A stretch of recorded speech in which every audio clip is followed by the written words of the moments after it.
Welcome back to TechCrams. Today we're going to show you how to change from one app to the other. If you have multiple apps open on the Apple Watch SE, to go from one app to the other, you don't have to go to menu, digital crown, check what you want and whatnot.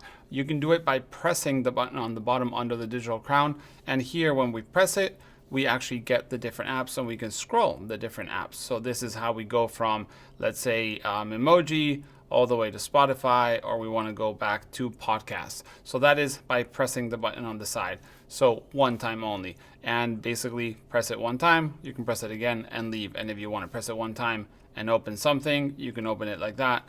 And you can press it again, go to the next thing and open whatever you want, workout or whatever it is. So yeah, that's how you change from one app to another very fast on the Apple Watch SE. If you have any questions, let us know in the comments below. See you in the next one. Bye.